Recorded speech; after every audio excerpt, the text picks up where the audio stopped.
Hello, my beautiful friends and loyal listeners. It's always a pleasure to spend my time with you on the airwaves. Thank you for listening and interacting with me on social media. That truly makes it all worthwhile. Please make sure to follow me at ZenSams. That's Zen with an X. You can also text the word collaboration or feature me to 917-575-2321.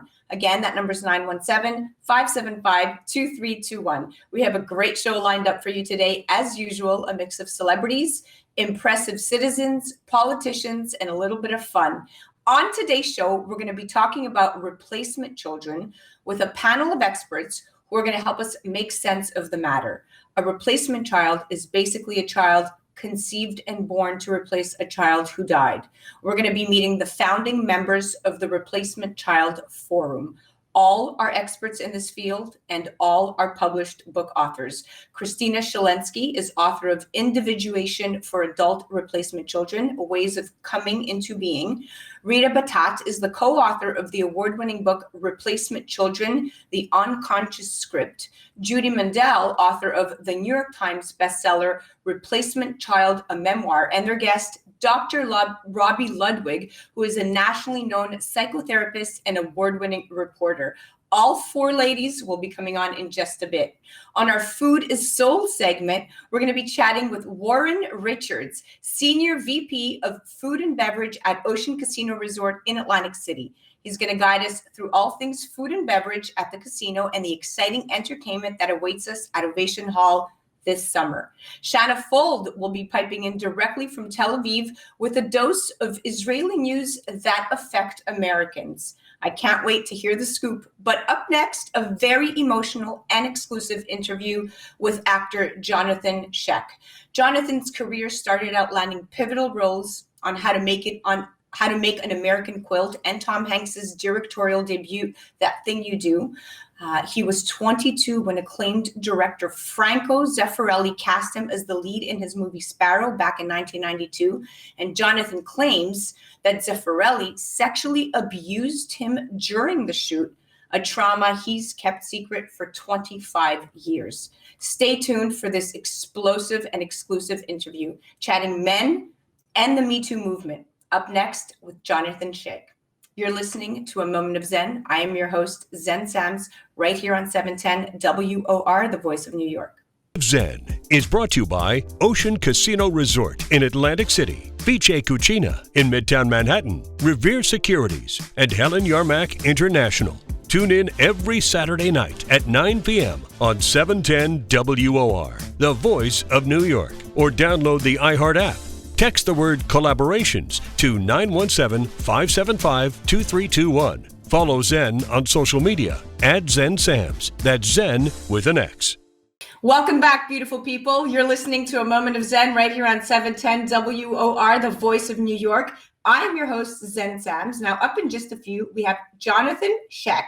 Jonathan is very famous and he has an incredible career. He had not one, but two hit films on Netflix last year. He stars opposite Ana de Armas in the critically acclaimed The Night Clerk, which climbed to number 5 on Netflix's most watched list. And he shares starring credits with Dave Bautista and Bruce Willis in the action thriller Marauders, which is number 2. Now, Jonathan's career started out landing pivotal roles back in 1995 in a film called How to Make an American Quilt, and Tom Hanks's directorial debut, That Thing You Do, in 1996. And he has captivated television audience in the first season of Showtime's hit series Ray Donovan, and has portrayed comic book legend Jonah Hex on all 4 seasons of DC's Legends of Tomorrow, Flash, and Batwoman. He just finished filming John Fusco's epic tale, The Wind and the Reckoning, opposite Jason Scott Lee, and he's been quite the busy guy. But it hasn't always been that easy for Jonathan. When he was 22,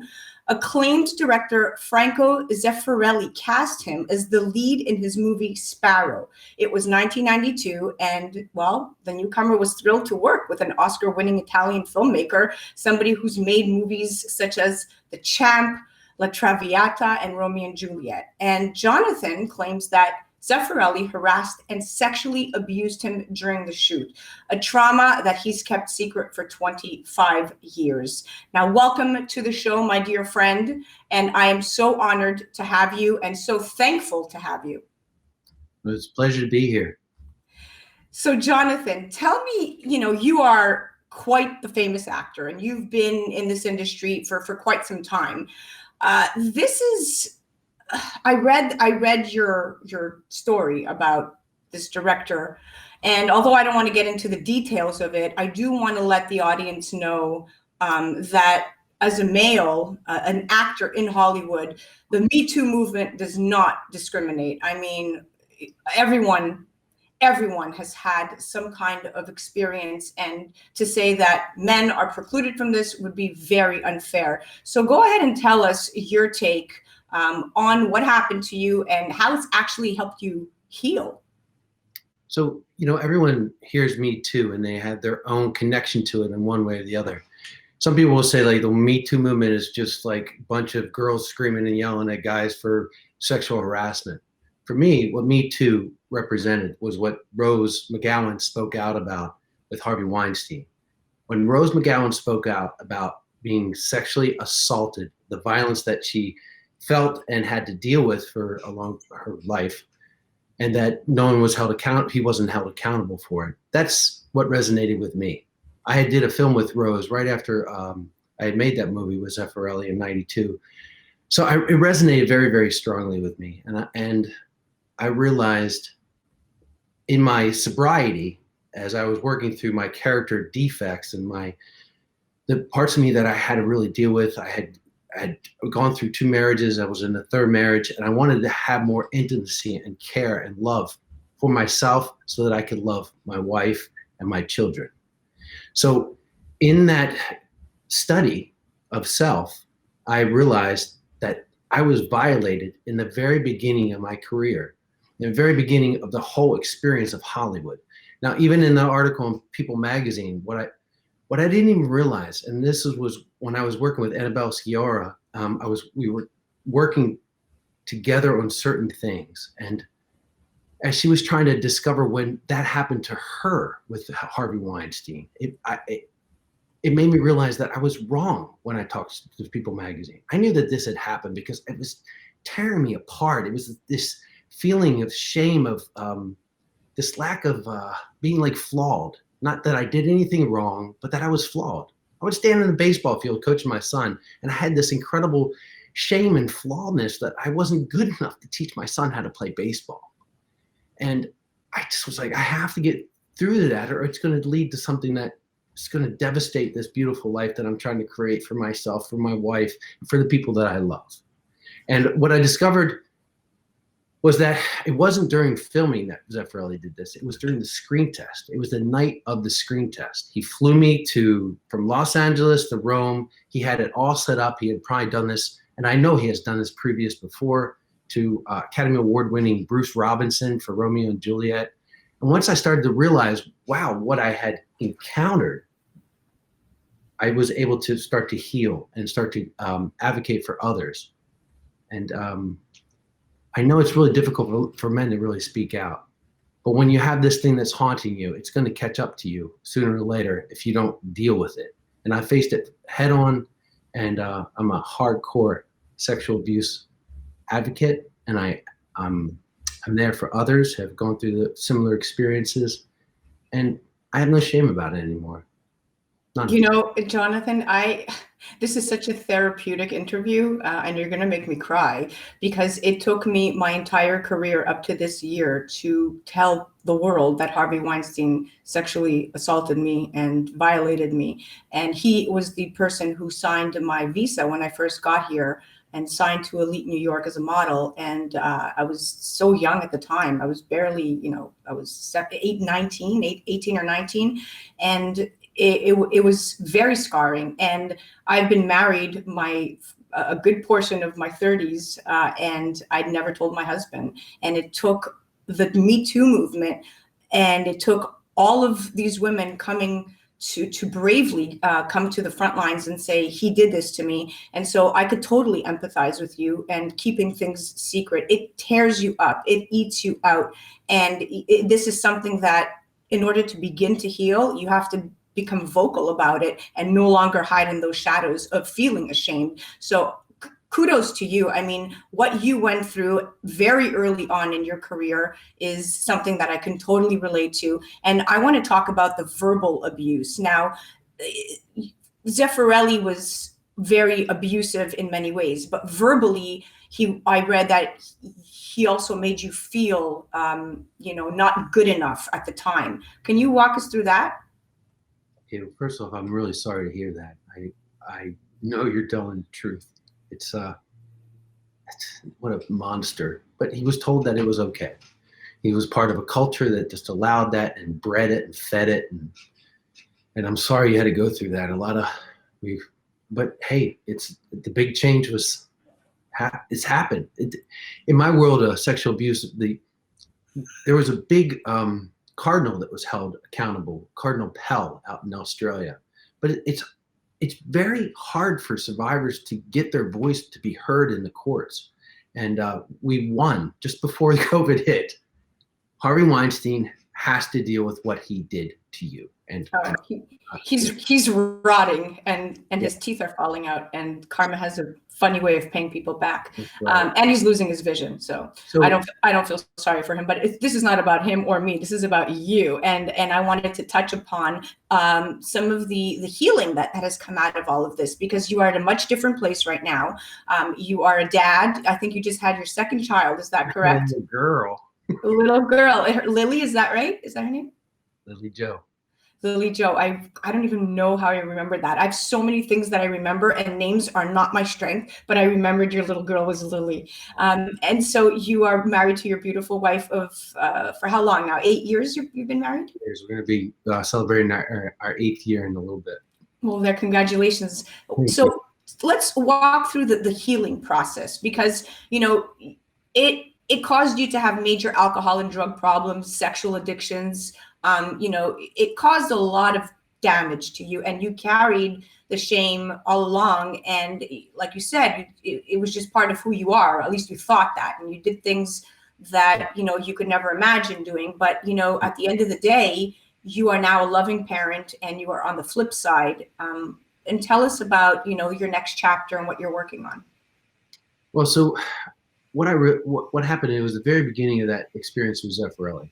And then I made a movie with him, and I spent probably 6 months with him. I did not allow him to touch me. He was verbally abusive. He praised me. He beat me down. He tried to become more intimate, but I had this long experience. In the beginning, I didn't know what I was getting into. I didn't know that was going to happen. So I was kind of frozen with the sexual violence that he gave me. So all the way through to the very end, when he brought me to a place called Positano, and I was dating my co-star all the way through. And I know it was a lot to do with the fact that I was trying to stay away from him.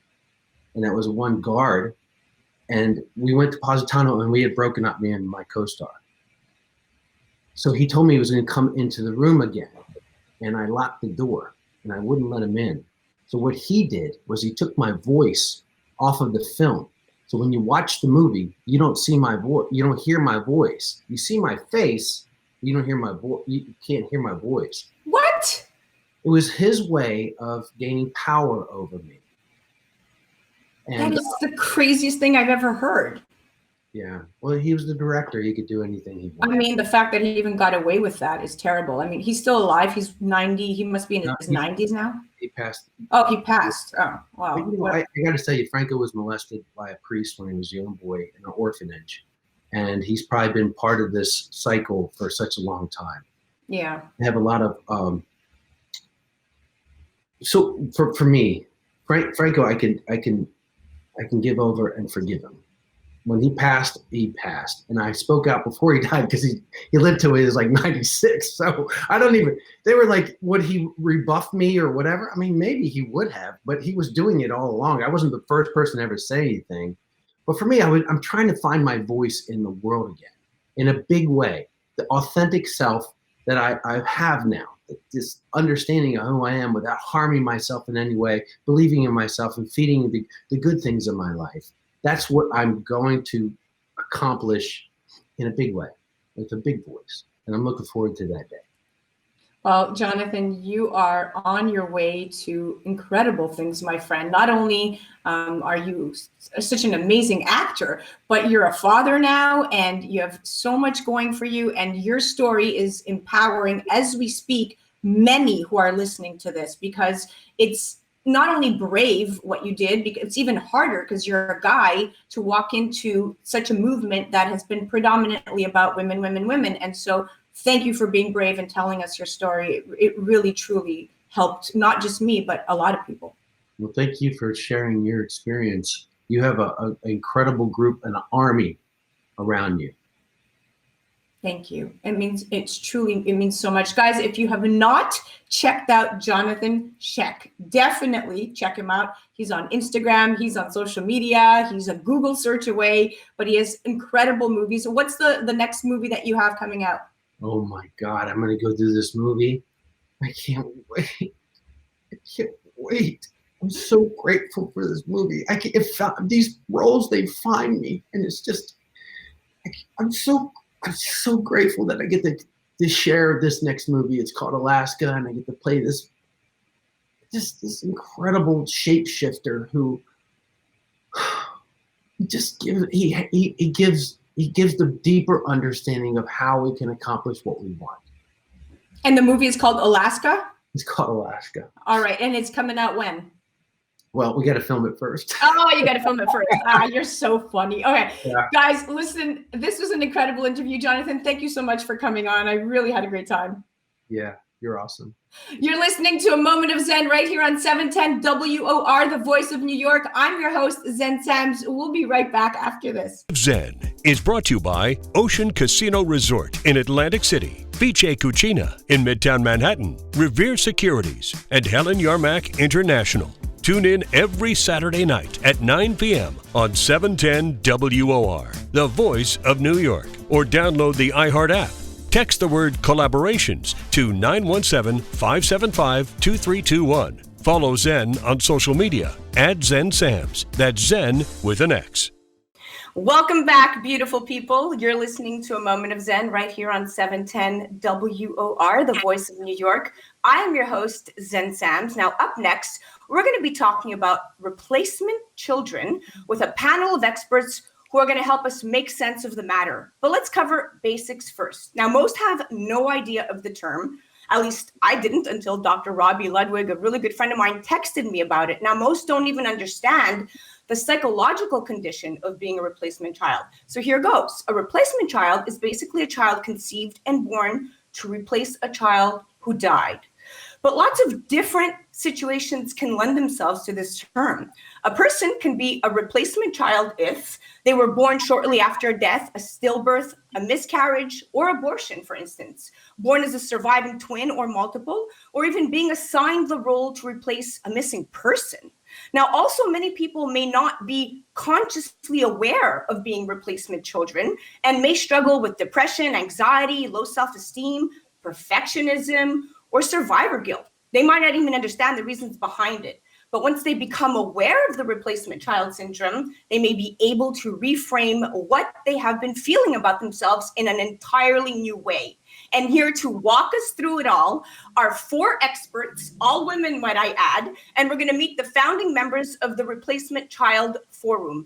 Kristina Schellinsk is author of Individuation for Adult Replacement Children, Ways of Coming into Being. Now, her mother was 3 months pregnant with her when her baby brother Wolfgang died of acute appendicitis. She was born 6 months after. Rita Battat is the co-author of the award-winning book, Replacement Children, The Unconscious Script, which delves into the similarities individuals may experience whose family is suffering after the loss of a child. Now, Rita is also a life coach with over 30 years of experience. Then you have Judy Mandel. I hope I'm pronouncing these last names wrong. These last names, I hope they're not wrong. Author of the New York Times bestselling Replacement Child, a memoir.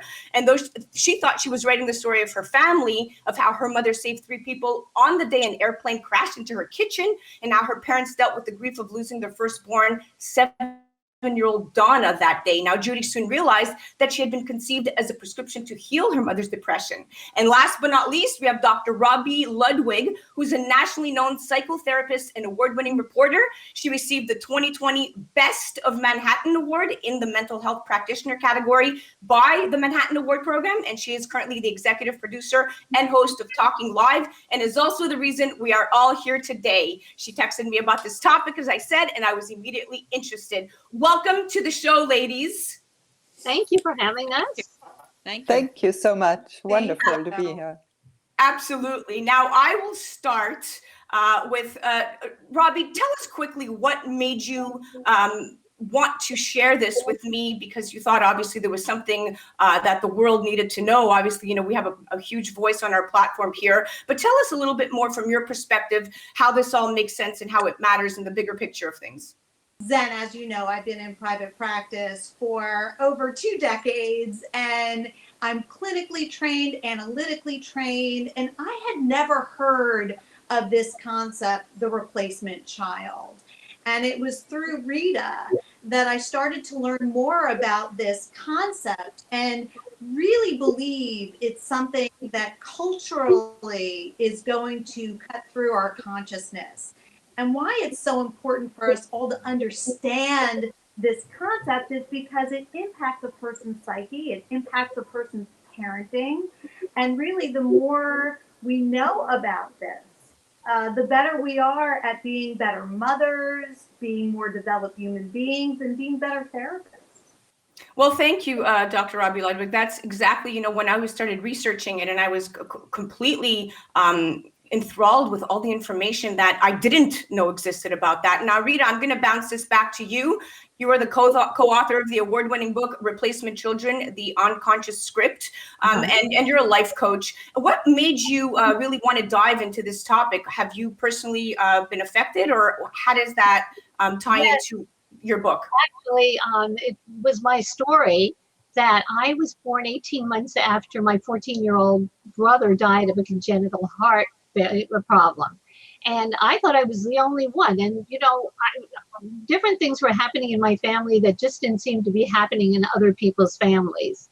And through kind of almost a fluke, when I was talking to another mother when I was in my 30s, and she was telling me that her oldest child really was not her first child, that her first child had been diagnosed with leukemia. And the doctors at that time said, "You're going to lose this child. Go home and get pregnant." And she did. And, you know, of course, there was no help for her. There was no counseling. And she said that what happened was her first child passed away 10 days before her second child was born. And she said that she had a very hard time bonding with this child. And she said, "This is what happened when I had this child without any help. And I know that I have issues." And she said the word replacement child. And all of a sudden, the little bells went off in my head that, yes, I can understand. This is what happened in my family. This is why my mother was always referring to my brother, in this case was the saint. I was always competing. I never got to really know him as a person. And after kind of becoming aware, people started coming out of the woodwork with their stories. And I started seeing similarities and talking to people. And this is how I said, you know, there's nothing that I could find on it. I could find very little on it. And I said, you know, it's so many people's stories. We need to get it out there, because the true awareness of this will make a huge difference in bonding with your own child, parenting your own child, and will give you incredible insight into your own family's dynamic. Well, this is truly remarkable, even this revelation of this concept and notion of a replacement child, to be able to put it into context and to be able to help families throughout this, because I'm almost feeling like each and every one of us can identify within a certain degrees of separation of knowing somebody who was a replacement child or being affected themselves, or, you know, we have different family structures these days. Now I'm going to take this back to Judy, author of the New York Times bestseller, Replacement Child, the memoir. Now, this is quite an interesting story. So you had an airplane crash into your home. Is that correct? Yes. This was before I was born. When my parents lived in Elizabeth, New Jersey, and it was actually a series of airplane crashes that happened between 1951 1952. And this plane crashed right into their apartment building, took off the top of the building. They were on the second floor. My sister, Donna, was 7, and she was killed in that crash. And my other sister, Linda, was badly burned. So after that, as Rita was saying too, they told my mother, go home and get pregnant, because she was suffering from deep depression after losing her daughter and also taking care of her other daughter. So that she had kind of a double whammy of grief.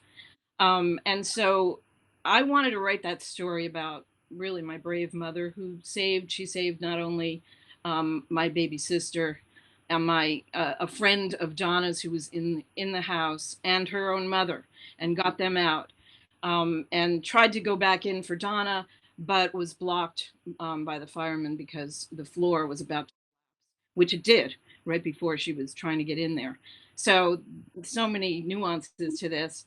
And I knew I was born, because of that. And I knew I wouldn't have been born if that accident hadn't happened.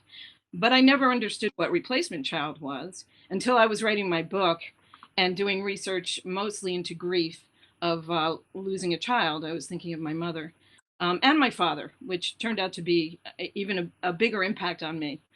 And so I came upon Barbara Kane's, Albert Kane's paper, research into replacement child. The replacement child, they called it a syndrome, I believe. Kristina can correct me on that because she's our authority on this. But once I came upon that, I did more and more research, and that became the focus of my book.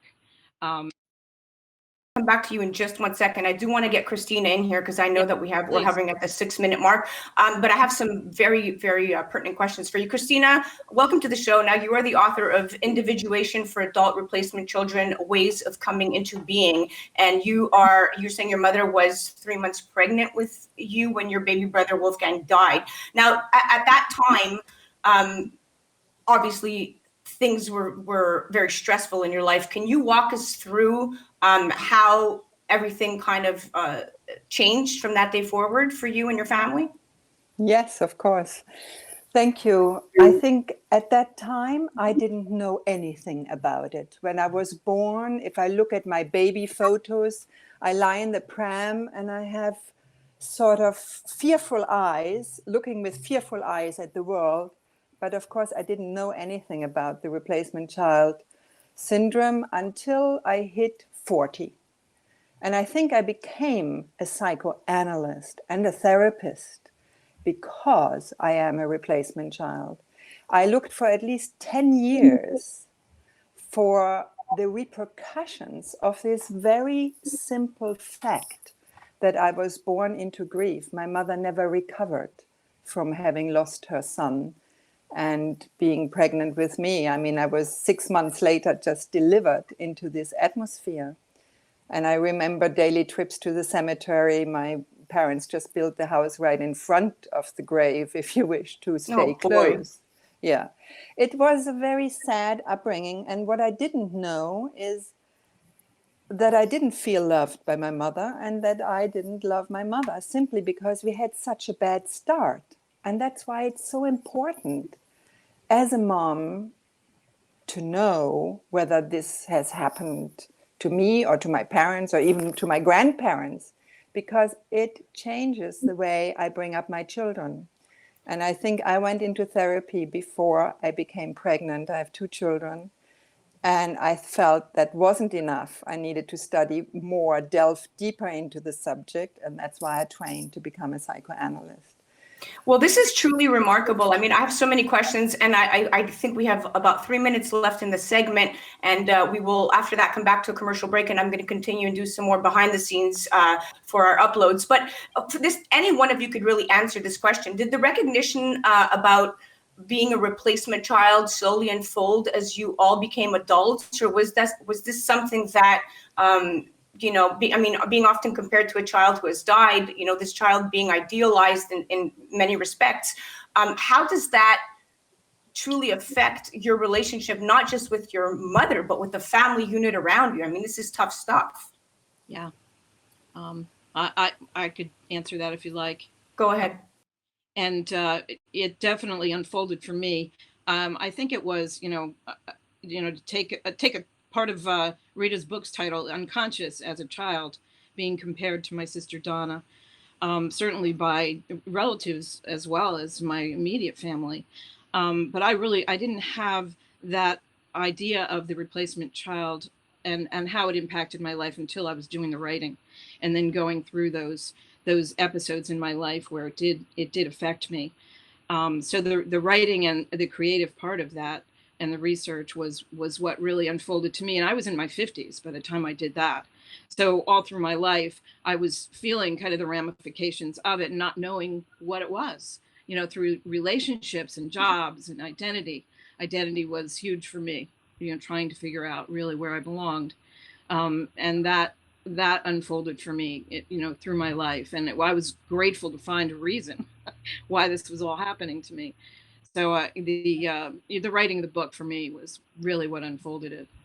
Now, let me just say, throughout the book, you guys are really aiming to give parents and therapists and actually replacement children a better understanding about this syndrome, so that, the craziness, so to speak, can stop within the household, and so that they can make sense of it all. And I think this is great. Where can they access the book, and is there a dedicated website that we should send our listeners to? It's replacementchildforum.com. You can go there and find out about we have webinars that are on YouTube that you can access through the site. We won't inundate you if you subscribe to it. We don't send out a lot of emails, just updates on what's happening. But there's a wealth of information on replacementchildforum.com that people, and it's all free. It's great. Always great. Right now, mental health disorder is on the rise, and this is something that definitely you guys should check out.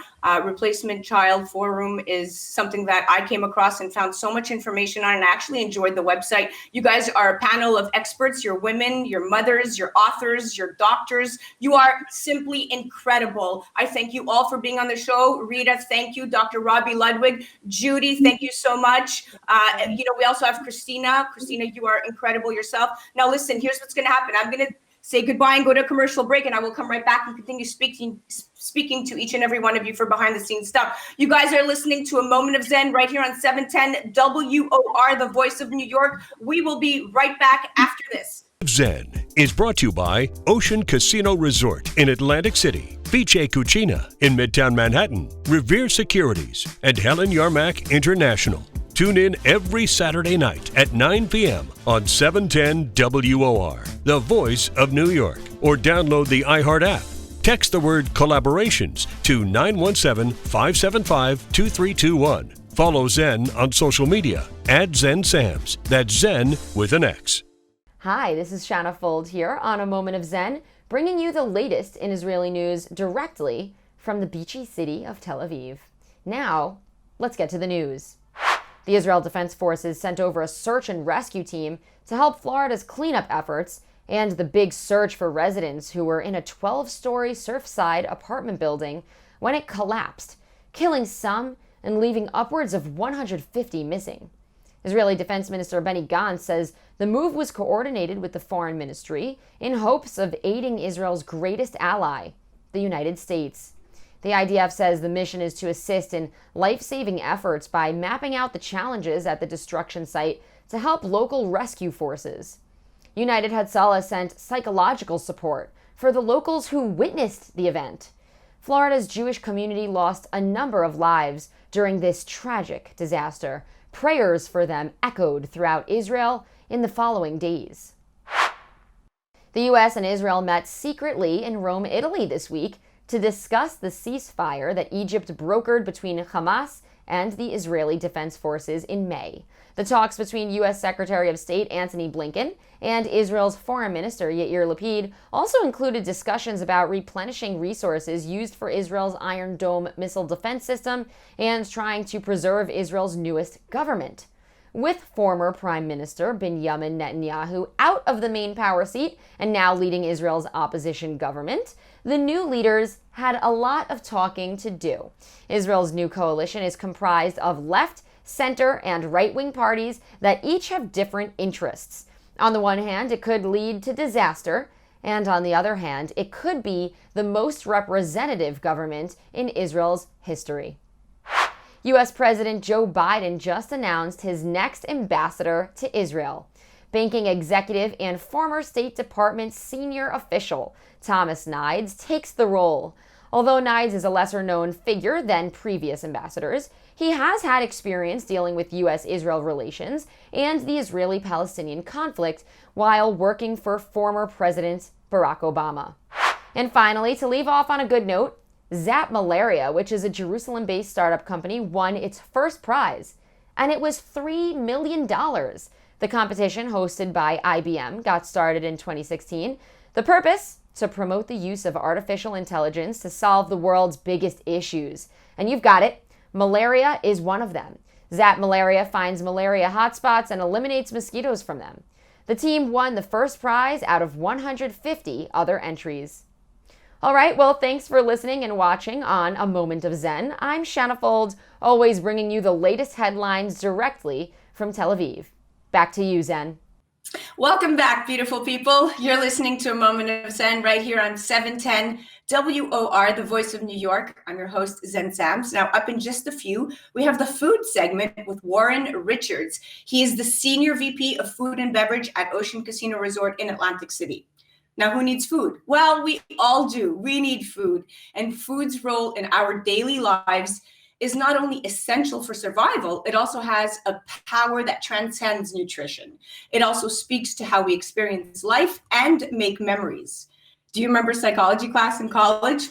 You likely have plenty of memories from school, but psychology probably is not one of them. However, you might recall Abraham Maslow's hierarchy of needs. In short, Maslow developed a 5-tier model of human needs, often depicted as hierarchical levels within a pyramid. So basically, needs lower down on the pyramid, like safety and love, have to be met before higher needs like self-actualization are met. Now, food is part of the foundation of those most basic needs.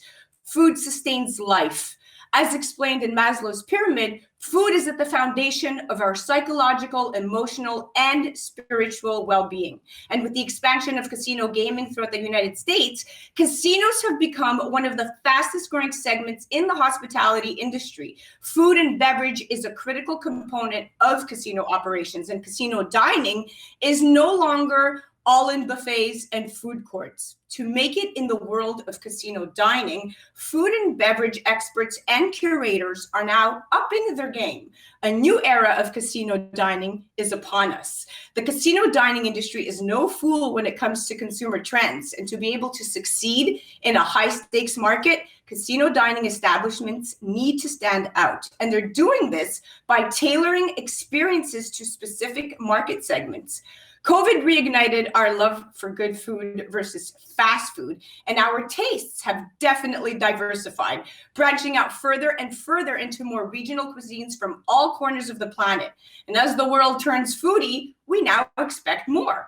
Casinos are providing a full range of different dining experiences these days. They're providing at least one option on the menu to capture the heart of each segment of the dining market.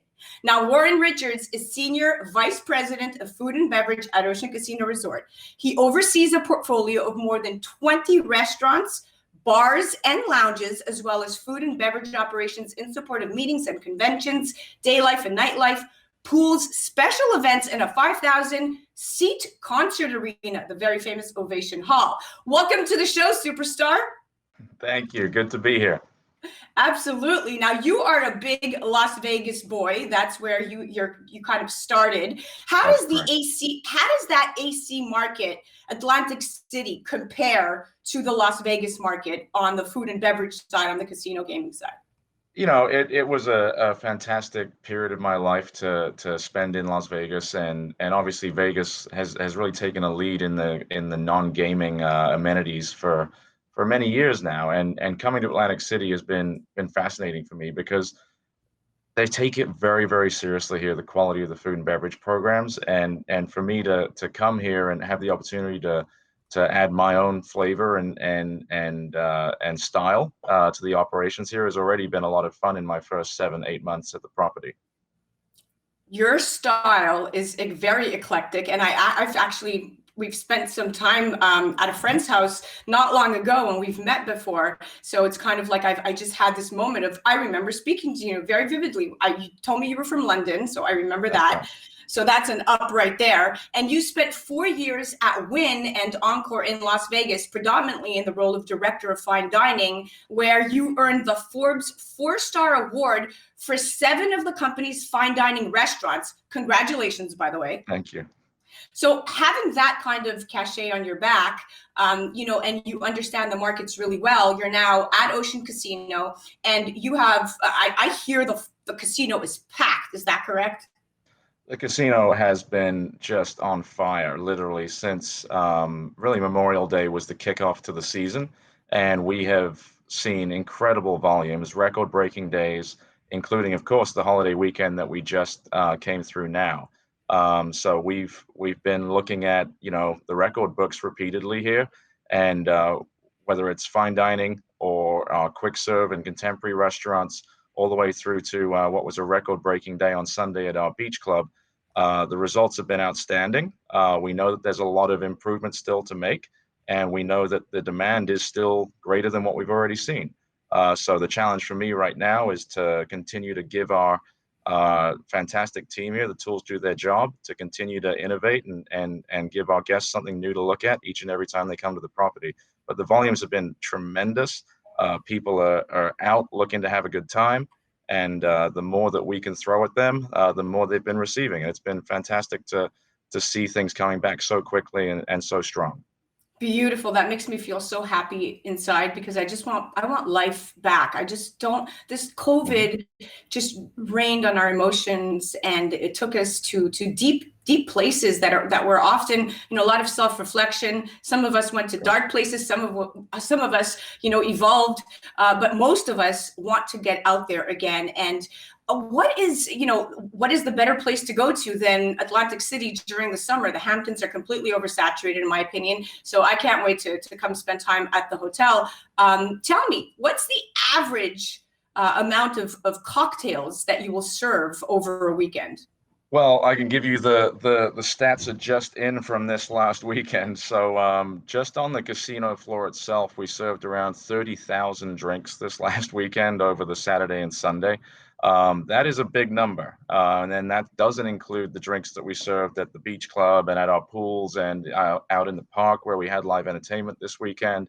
So, all in, I would say that we probably served north of 40,000 drinks in the building over this last Saturday and Sunday.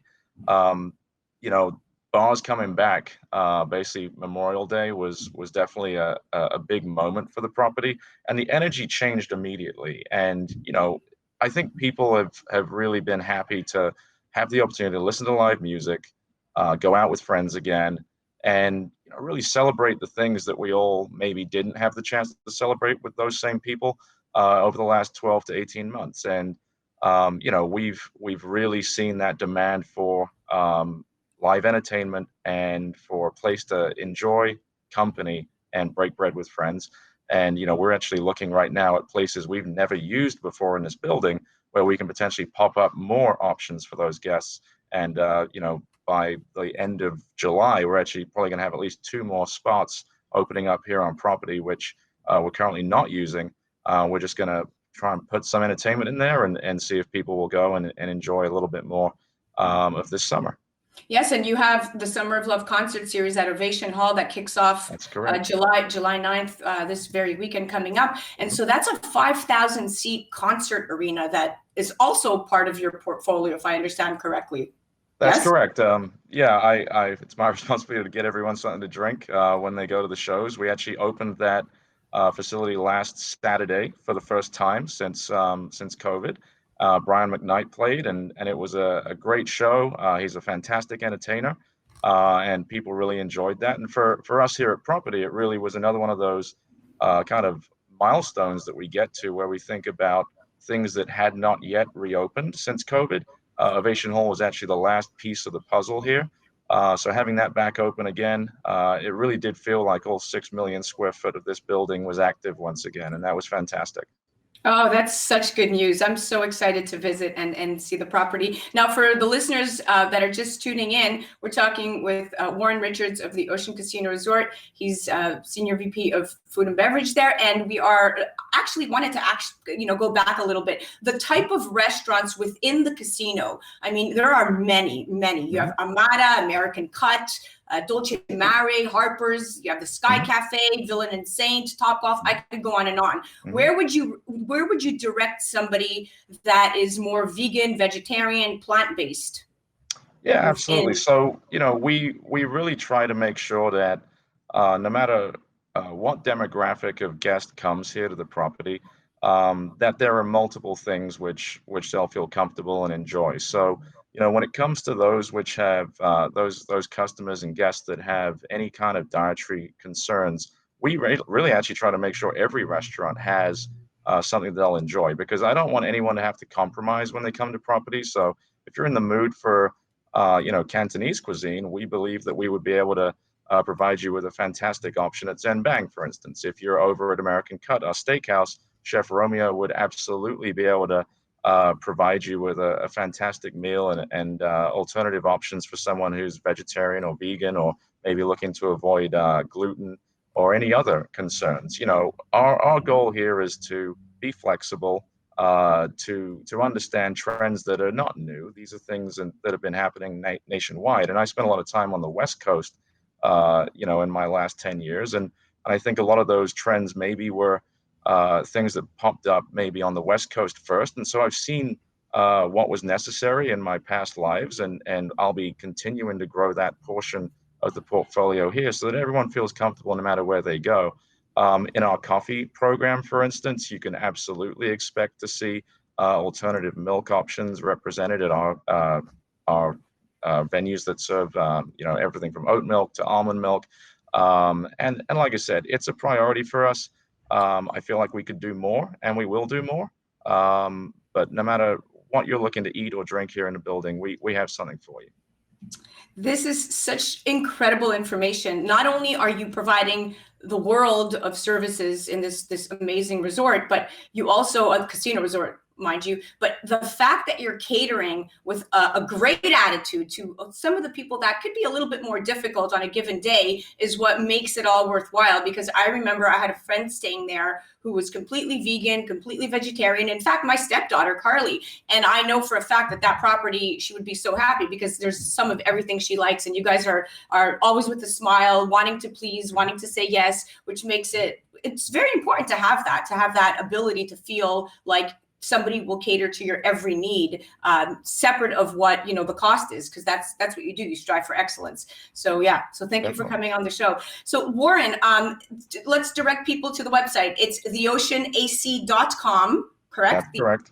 Theoceanac.com. Ovation Hall is popping this weekend, so you guys should all come out there, and I'm definitely going to be stepping out there. So, and definitely check out any one of the incredible restaurants within Ocean Casino Resort that Warren oversees. Even if you're not staying on the property, you definitely can book a restaurant and book a dinner date, or even check out the beautiful poolside. It's incredible. I can't begin to rave enough about this Ocean Casino Resort property, only because I've had it out for the Hamptons for quite some time, and I've needed to find a home. So now I have found it, and I will be there. So thank you for coming on the show, Warren. Thank you so much. You're listening to A Moment of Zen. I am your host, Zen Sams. We'll be right back after this. Zen is brought to you by Ocean Casino Resort in Atlantic City, Vice Cucina in Midtown Manhattan, Revere Securities, and Helen Yarmack International. Tune in every Saturday night at 9 p.m. on 710 WOR, the voice of New York, or download the iHeart app. Text the word collaborations to 917-575-2321. Follow Zen on social media at Zen Sams. That's Zen with an X. We are almost at the end of our date, my friends. But before I sign off, let's talk cryptocurrency and how crypto is seeking the spotlight with Spike Lee's help. Now, cryptocurrency has been known to intimidate investors with its extreme volatility and the overwhelming number of virtual alternatives known as coins. The marketing of this relatively new money has so far been limited mostly to ads on trade websites and targeted pushes on social media. And although cryptocurrency is not widely used for transactions, an increasing number of merchants now accept it as payment. The filmmaker's commercial for a crypto company is one of many recent marketing efforts to make digital cash palatable for newbies. And having agreed to direct and star in a television commercial for CoinCloud, Spike Lee is very excited. He says the company not only makes kiosks for buying and selling Bitcoin and other virtual currencies, but it's the wave of the future. The commercial, which he shot last month, is one of several recent marketing efforts meant to broaden the audience for a form of currency that can intimidate people accustomed to cash and credit cards. In the commercial, Spike says, "Old money is not going to pick us up. It pushes us down," which portrays the cryptocurrency system as a more accessible and equitable alternative to traditional discriminatory financial institutions. The industry is increasingly betting that celebrities can help demystify cryptocurrency for the uninitiated, so to speak. The actor Alec Baldwin offered crisp definitions of cryptocurrency in a series of online ads for the crypto trading platform eToro, and NFL star Tom Brady signed on as a brand ambassador for FTX, a crypto exchange that also has a deal to sponsor Major League Baseball. The actor Neil Patrick Harris recently appeared in a TV commercial for the digital currency kiosk operating CoinFlip. Now, anyone, anywhere can turn cash into crypto, he declared. eToro and Coinbase, which is another exchange, collectively spent $22.8 million on advertising last year, nearly double the $12.4 million they shelled out in 2019, according to a research firm called Kantar. In recent months, Coinbase hired the Martin Agency. Now, guys, the Martin Agency is the advertising company behind Geico and DoorDash. And as the coronavirus pandemic continues to highlight financial disadvantages for people of color, Spike Lee hopes to promote cryptocurrency as neutral to race, gender, age, and other identifying characteristics. Well, that's a wrap, my friends. Thank you for being loyal listeners. Many of you have already texted me for collaborations, and I love it. Please do keep those text messages coming. You can text feature me or collaboration to 917-575-2321. Again, that number is 917-575-2321. Remember to join me right here on 710 WOR, the voice of New York, every Saturday night from 9 to 10 p.m. or go to 710wr.iheart.com/A Moment of Zen to watch fully uploaded episodes. Remember to tune back in next Saturday night at 9 p.m. I have an amazing and exciting lineup of guests. Thank you for listening to A Moment of Zen. It has been an absolute pleasure being your host, and thanks again to all of our sponsors. Please follow me on social media at ZenSams with an X. Until next week, and remember, happiness is the only thing that multiplies when you share it.